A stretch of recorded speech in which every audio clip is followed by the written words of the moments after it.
માળિયાહાટીના વેરડી ગામે આંગણવાડી કેન્દ્રના ભૂલકાઓ ટાઢ તડકો અને વરસાદમાં ખુલ્લામાં બેસવા માટે મજબૂર બન્યા છે એ વાત સામે આવી છે। માળિયાહાટીના વેરડી ગામે આંગણવાડી કેન્દ્રના બાળકો ખુલ્લામાં બેસવા મજબૂર છે, કારણ કે આ ગામમાં આંગણવાડી કેન્દ્રનું મકાન નથી। તેથી ટાઢ તડકો અને વરસાદમાં પણ આ ભૂલકાઓને શેરીઓમાં બેસાડવામાં આવે છે। આ અંગે આંગણવાડી કેન્દ્ર સંચાલિકા બેનને પૂછતા તેમણે જણાવ્યું હતું કે આ ગામમાં આંગણવાડી કેન્દ્રનું મકાન ન હોય, તેથી આવી જ રીતે બાળકોને બેસાડી કેન્દ્ર ચલાવવામાં આવી રહ્યું છે। બેના, તમે બાળકો આંગણવાડીના બાળકોને ખુલ્લામાં કેમ બેસાડો છો? સુવિધા નથી મકાનની, તો શું કરીએ?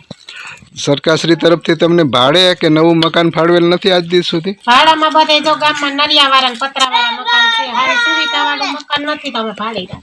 ત્યારે પ્રશ્ન એ થાય છે કે શું આવી રીતે ભણશે ગુજરાત, ખેલશે ગુજરાત કે રમશે ગુજરાત? આવી હાલતમાં ભાવિ પેઢીનું આરોગ્ય સચવાશે? શેરીઓમાંથી ક્યારેક કૂતરા મીંદડા નીકળે, રેઠિયા ઢોર નીકળે ત્યારે બાળકોમાં ભય બેસી જાય છે। આંગણવાડીના સંચાલિકા બહેન ભયના ઓથાર હેઠળ સતત બાળકોનું ધ્યાન રાખી ભણશે ગુજરાતનું સૂત્ર સાકાર કરી રહ્યા છે। તમે કે નાસ્તો અમારા બાળકોને કરાવશો તો અમે નાસ્તાના ટાઈમે લઈને આવશું, બાકી અહીંયા અમારા બાળકોનું ભવિષ્ય નથી એટલે ખુલ્લામાં કોઈ રીતના બેસાડીએ। અમારા બાળકો જે ટાઈટના માંદા પડે છે વરસાદમાં, આવી રીતના વારંવાર કે આંગણવાડી ફરે તો અમારા બાળકોને કઈ રીતના અમારે પહોંચાડવા? હવે આંગણવાડીની વ્યવસ્થા નહીં થાય ત્યાં સુધી તમે શું કરશો? અમે અહીંયા બેસી આવી રીતે ટાઢ તડકો અને વરસાદમાં ખુલ્લામાં બાળકોને તમે બેસાડશો? હા, છતાં સરકારશ્રીની કોઈ પણ પગલાં લેવાની તૈયારી નથી તેવું જોવા મળે છે। શિક્ષણ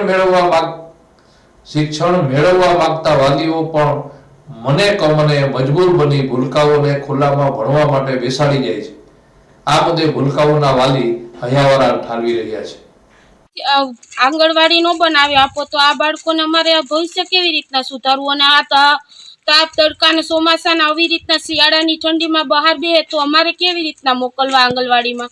તમે ગમે ત્યારે ત્યાં આંગણવાડી અમારને સુવિધા કરી આપો।